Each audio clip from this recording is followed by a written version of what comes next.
The Heat are getting they ass whipped. My Celtics done put they foot in they. Boy, this is ugly.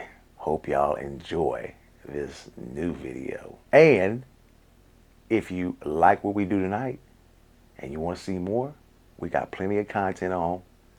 Go and check out some of our other videos. Hit that like and subscribe button. Here we go.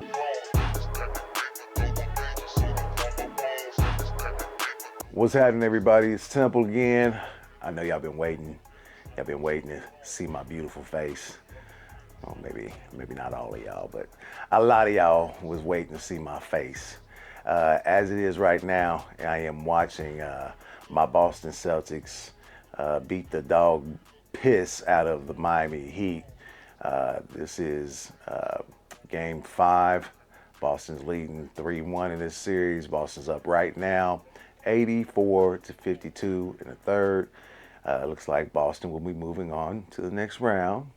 And so I'm happy about that. But I'm here to do a recap for all my Chiefs fans. And man, the draft, very interesting. I did not see a couple of the things that happened in the draft. The Chiefs did. I did not see those things happening. I did not see us moving up to make a pick. I didn't think that was going to happen. And of all teams to actually do it, the Buffalo Bills, you know, I can't hate the Buffalo Bills, but I do hate the Buffalo Bills just because of all this, you know, the fans that talk a lot of shit sometimes. And not all of them, just, you know, some of the ones that I know. But I can tell you this, right now, Buffalo's been a really good friend of ours when it comes to the draft. And I mean, I gotta thank y'all. I mean, we're yet to see what this latest haul will, you know, turn out to be, but I think it's gonna be pretty good. So we're gonna do a recap for the Chiefs in round 1 of the NFL Draft 2024. The Chiefs selected Xavier Worthy, speedy wide receiver out of Texas at number 28. Now, the Chiefs did move up. They moved up, made a deal with Buffalo, and moved up 4 places to pick up Xavier Worthy. Now, I don't have a problem with this at all because I think Xavier Worthy really wanted to be a Chief. He had even talked about it. So to me, fantastic. No problems whatsoever, right? He is a punt returner, wide receiver. I mean, this man is a 4.21, a 4.21 40, and y'all let him come to the Chiefs of all teams. Second in FBS with 16.9 yards per punt. Also, like I said, great receiver, hell of a route runner. I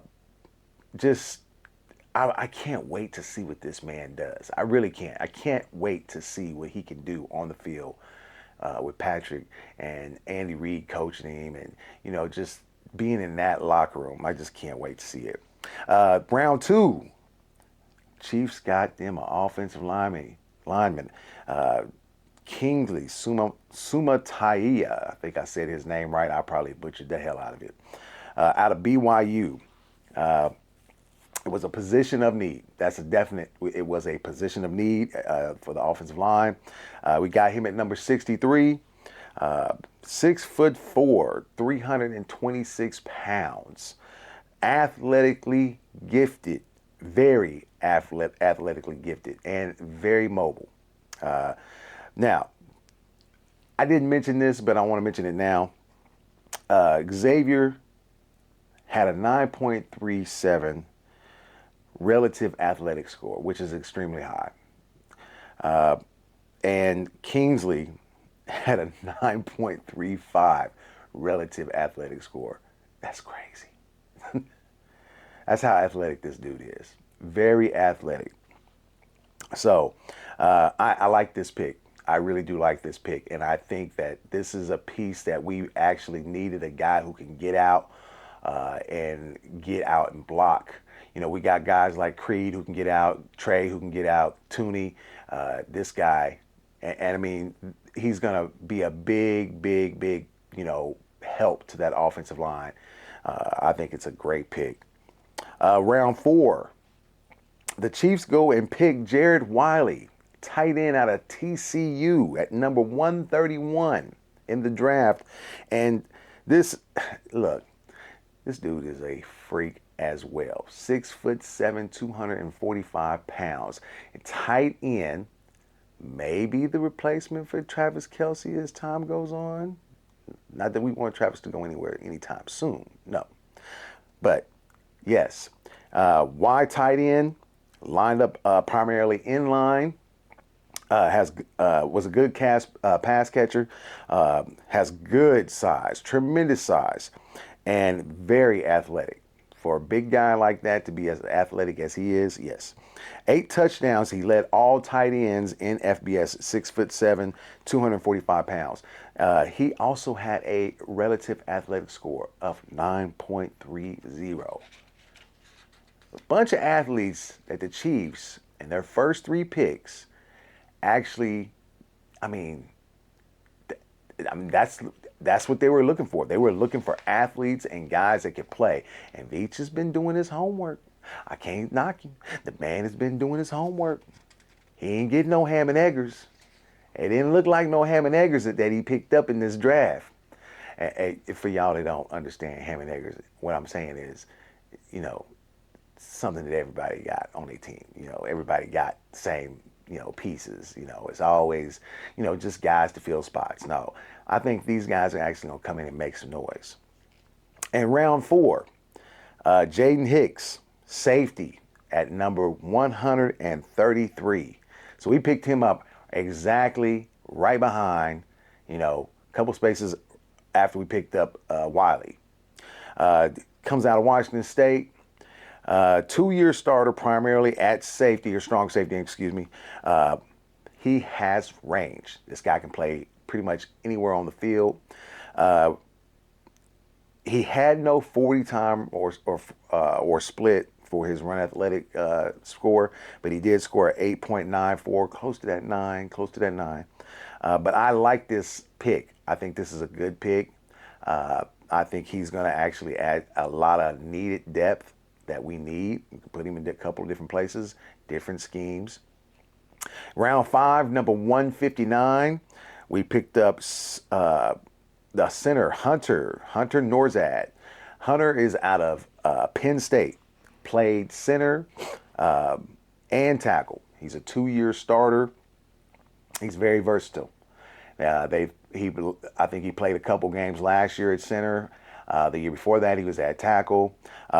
So very versatile. 6'3", 319 pounds, offensive lineman. Has good technique and good planning. So what he doesn't have as far as strength and speed, he makes up for with his good technique and his good planning that, when he gets ready for a game, he understands what's going on. He did not have a relative athletic score. He did not do any of the athletic matrix drills. Round 6, at number 211, we picked up Kamal Hayden, cornerback, Tennessee. This guy is the same exact build, same exact type of player as a L'Jarius Sneed. And I know a lot of people are going to say, what? What are you talking about? There's no way. Trust me, this guy is built exactly the same way. 3-year starter. He plays at left and right, outside cornerback, so he can play both sides. He does lack high speed, but he has good size and athleticism. His relative athletic score was a 7.48, so not the greatest athlete, but I think he is feasible. I think he can do the job. And, Veach has been pretty good about getting those corners, and he's been pretty spot on here about what he's picking in that DB room. Round 7, number 248, guard C.J. Hansen. He's a swing offensive lineman out of Holy Cross. Now, the reason I say that is because he's the first Holy Cross player that's been drafted since Rob McGovern. That was back in 1989. Now, he is a 3-year starter. He does lack size and strength. but he's very dependable and he's a good role player. So, I mean, I kind of expect that in the seventh round to get a guy who's more of a role player. He did have a hell of a athletic score. His relative athletic score was a 9.86. That's crazy for an offensive lineman. Crazy. Now, we do have, the draft, that's the one thing that everybody does look forward to. But here at the Cave, we also look forward to getting some of those notable, UDFAs. And a lot of those UDFAs, I tell you, there's gems out there. And we think we've got a couple of gems that, these are notable UDFAs that we want to talk about.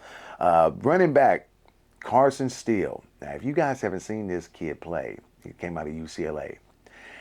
Spent a couple of years at Ball State before that. This guy is a stud. I mean, he can find the hole. Great, shifty, good feet. He is built like a tank. Built like a tank. I loved watching his tape. His tape was fantastic. I get it. You don't get everything from watching the tape, but the one thing I will tell you I got from watching the tape was his vision. This guy knows how to find a hole. If it's not there, he waits. He's very patient. I have no problem with that. I love that. That's one of those things you need in a running back. A guy who understands, okay, look, I need to make sure that this hole is coming open. If it's not there, where else can I go? He's got to make a decision quick. And he does that. He's patient, but he's quick. Also, cornerback, Miles Battle out of Utah. I like the kid. He's got a great athletic matrix score. His relative athletic score was like a 9.85. Very high. Very high. Very, very, tall. Used to be a wide receiver, but converted from a wide receiver to a corner. Defensive tackle, Fabian Lovett out of Florida State. Now, I want to say this. This dude is built like a shit brick house. I am not bullshitting you. This dude is huge. He is solid. The one thing that I have a knock on him about is his athletic score was not very good at all. Not very good at all. It's like a 2.36 or something like that. It was pretty bad. Then we have also another running back, Amani Bailey. Now, Amani Bailey came out of TCU, and I actually enjoyed watching him at TCU. He was a good running back. Good jump cuts, finds a hole really good, can catch the ball out the backfield. He is kind of undersized, but he runs tough, he runs strong. So I don't know if he's going to be able to make the team, but it's good to see if he can get a chance to go out there and prove what he can do. And then also, this is one of the guys I really did like. I just don't know if he's going to make it, but from watching his film, linebacker Curtis Jacobs out of Penn State. Now, he didn't score very good on his relative athletic score either, and a lot of it has to do with his agility. His hips are really tight. Doesn't have very long, as far as arm length goes. Didn't show his strength to be very, fantastic. I think he put up 18 on his bench press. And,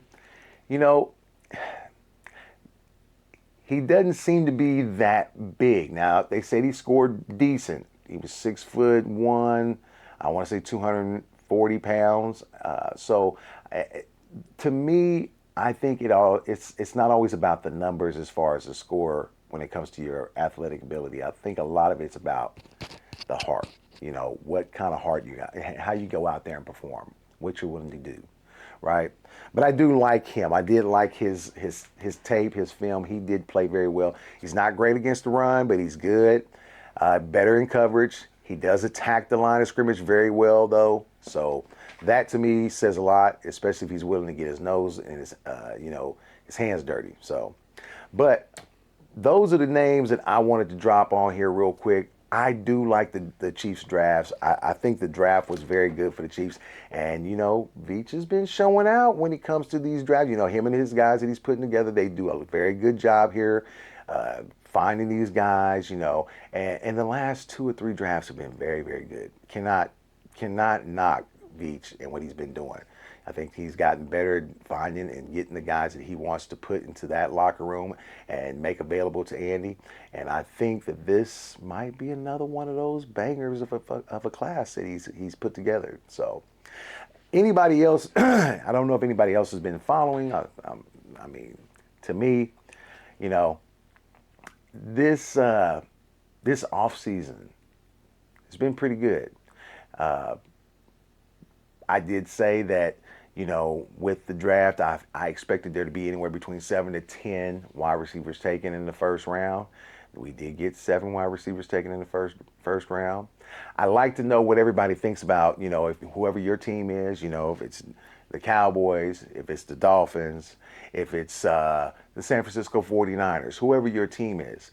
How do you think your team performed as far as who they picked up in their draft, right? Are you happy with their picks? Are you not happy with their picks? Were you looking to get a guy and you got him? Was it a guy that you really wanted and you wind up getting that guy? Those are the things that people want to know.